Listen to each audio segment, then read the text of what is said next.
咁可以睇到我哋身後呢個位置啦，叫五洲家園，係目前喺市面上賣個盤比較熱門嘅其中之一。五洲家園可以睇到我哋呢個屬於係二期嚟嘅，比較氣派嘅位置。可以睇到大同門嘅位置。咁我哋日常睇咁多盤裏面，好多小區連一個正式嘅大門都冇嘅，但係呢度咧就可以俾得到你啦。咁我哋日常睇咁多盤咧，成日都話邊度送啊、飄窗送啊、陽台送，但係呢個開發商咧係實打實送嘅空間俾你嘅。我哋120幾方嘅單位，實用面積可以做到140幾、150幾方。呢邊咧一共有4個單位，3個單位都係可以睇到出邊嘅景觀，冇遮擋嘅。咁啊，園林綠化啦，各方面咧都做得 OK。我哋上去睇下示範單位。睇呢個單位之前，我哋嚟欣賞下呢個景觀。呢啲景觀啊係冇遮擋嘅，下邊嗰啲係江景，亦可以叫佢係海景，因為佢喺我哋珠海啲大海珠江口延伸入嚟嘅一個景觀嚟嘅。再望過去嗰啲山景嗰啲地方咧，都係有海景有山景嘅。嗰邊咧就係我哋珠海拱北口岸嘅位置。咁我哋香港嘅朋友喺邊個位置咧？望過去大山有幾個橋墩嘅位置咧，就係我哋喺港珠澳大橋過嚟嘅位置，延長線一落橋過嚟到呢個位置咧，大概25分鐘左右就得㗎啦。呢個單位除咗呢個景觀咁靚仔之外咧，佢個戶型咧真係超級實用。我覺得市面上第4代住宅都不如佢嘅。比如我哋依家睇到呢個單位120方嘅，市面上咧得房率都係90%嘅，但係俾你感覺呢個單位可以做到大概係140幾、150方嘅，即係計翻香港咧大概1500尺嘅單位可以用到。但係佢建築面積只有1200尺喎，實用面積可以做到1500尺咁個空間，真係好誇張嘅。仲有佢有送福利嘅，因為依家發展商喺度清盤，佢仲送福利，包括我哋呢啲護牆板、電視櫃全部做好晒，空調、天花有齊晒，加上呢種景觀、呢種戶型咁實用，即係我唔係誇張啊，而係呢個發展商真正係送咗好多福利俾到我哋每位業主嘅實用率啦，仲有啲硬件性嘅東西啦，即係我哋講嘅護牆板啦、櫃啦，呢啲嘢全部有齊晒嘅，但係沙發同我哋餐台基本上係冇嘅。但係空調啊、嗰啲櫃啊，全部做好晒。仲有一個情況就係佢可以利用率個空間咧好大嘅。咁啊，呢個單位通常翻屋企咧，嗰邊係電梯，翻嚟咧屬於自己一個正門口啦，有個玄關位，包括呢啲做好晒㗎啦。咁啊，到時你可以做鞋櫃啦，或者唔要嘅時候拆咗佢，你個餐廳更加闊綽。呢度可以睇下呢個 U 型嘅廚房，上邊啲櫃啊、電器啊，全部有齊晒嘅。我覺得呢度嘅實用率同埋裝修都非常之適合我哋一啲香港嘅朋友仔，可以欣賞下。我哋攝影師可以喺呢個位置俾大家再感受下呢個咁闊綽嘅客廳嗰個視廳嘅感覺，同埋呢個冇遮擋嘅景觀。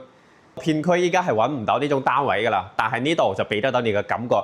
當然呢個單位對比周邊啲樓盤，佢都會貴翻少少，但係我覺得係值嘅。第一個景觀值，第二咧佢利用率即係送嘅面積比較多。硬件性嗰啲嘢咧，都係值唔少錢嘅。即係我哋雖然有啲香港朋友唔介意呢啲啦，但係佢比較節約時間，係咪？可以睇呢間房，呢間係一個書房嚟嘅。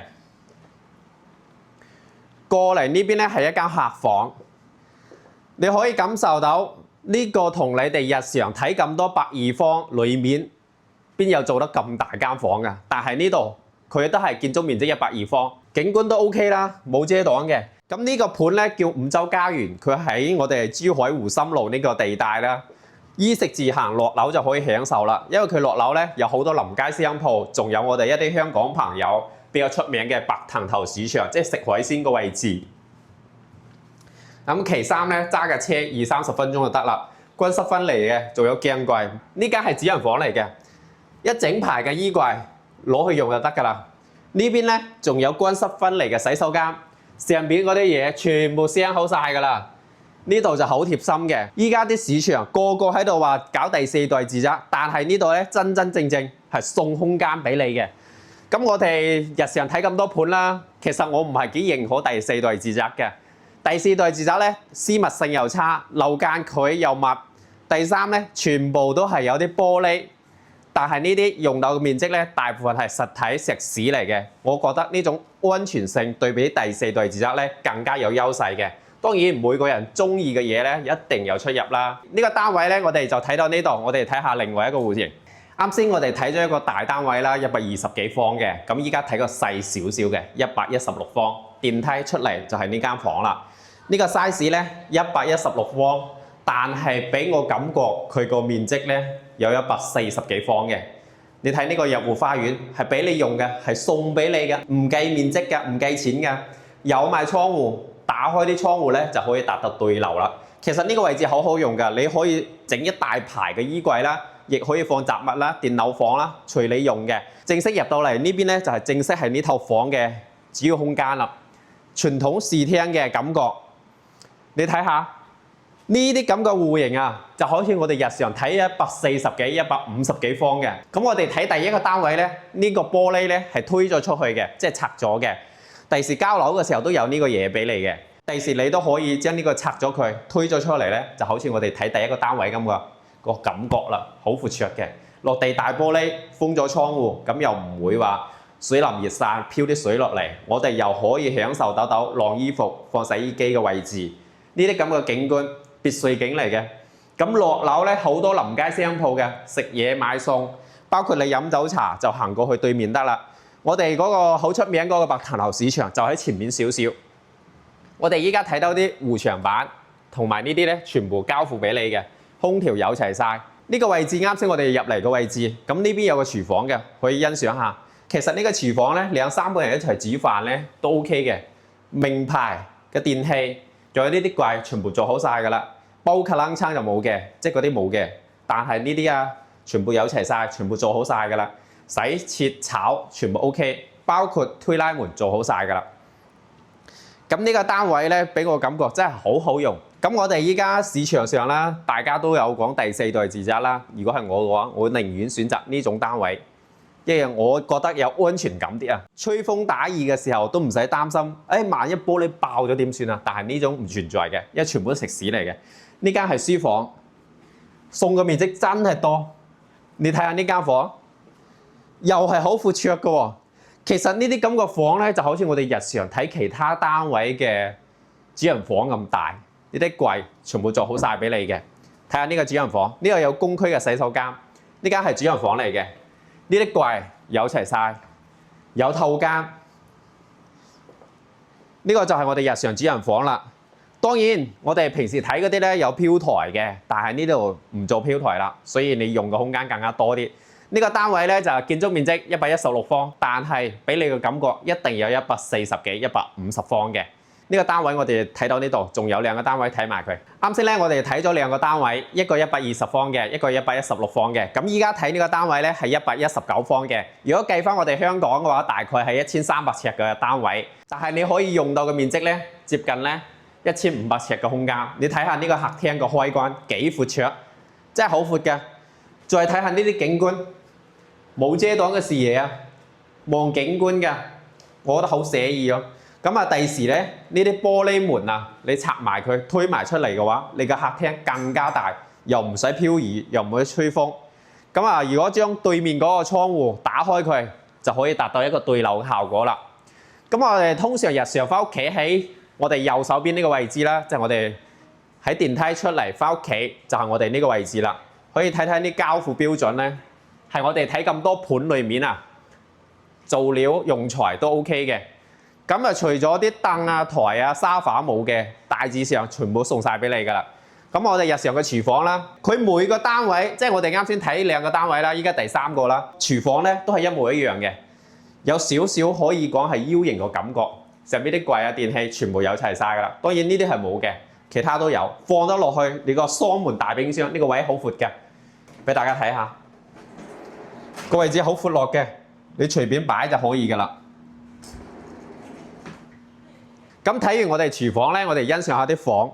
呢啲房俾我感覺就係大，你可以睇下三面落床已經係完全係冇問題㗎啦。仲有落戶大玻璃，裝埋衣櫃。再睇下呢間房，通常好多發展商同你講送嘅，但係嗰個空間啲咁大㗎咋。你睇下呢個房，大到真係誇張。再睇下呢間房幾誇張。當你睇咗呢啲空間咧，你完全感覺唔到呢個就係119方嘅建築面積，已經可以享受到呢個空間真係大嘅。呢個就係主人房啦，透間嘅設計，有埋啲櫃嘅。咁我依家替大家感受下咁樣，嗰種景觀咧真係好舒服㗎。你喺床玩住手機就可以感受到嗰種景觀啦。人哋要揸車或者去邊度玩，睇下景啦，望下海，望下江啦。但係你喺床喺屋企就可以享受呢個景觀啦。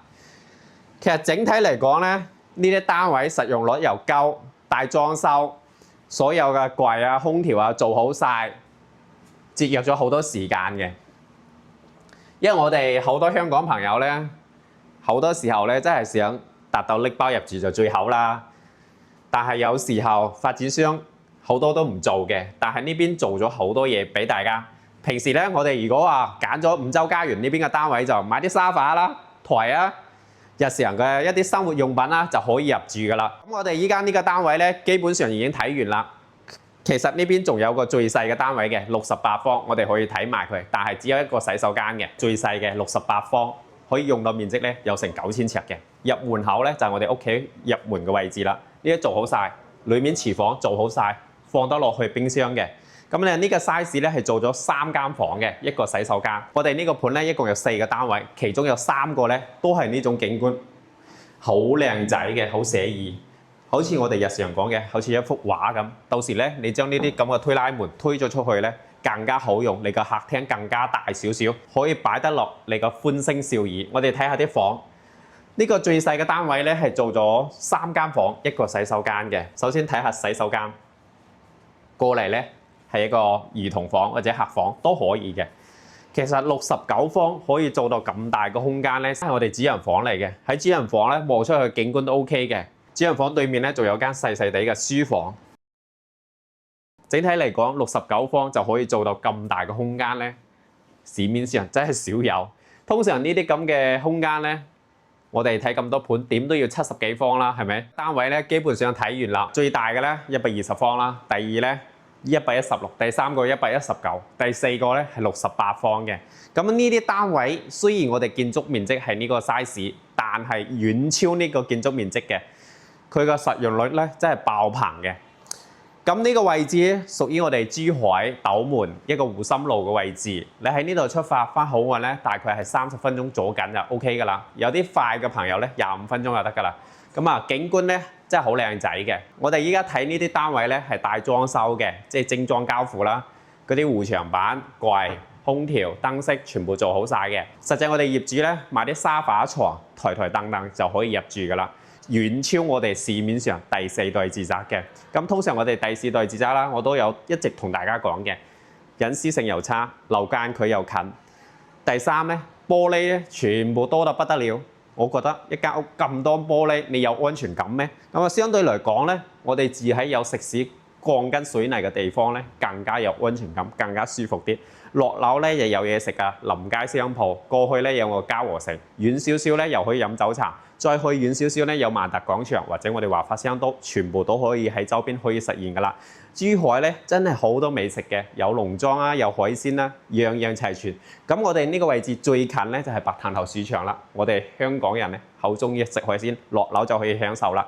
咁我哋呢條片咧需要資料 WhatsApp 我哋 OK 啦。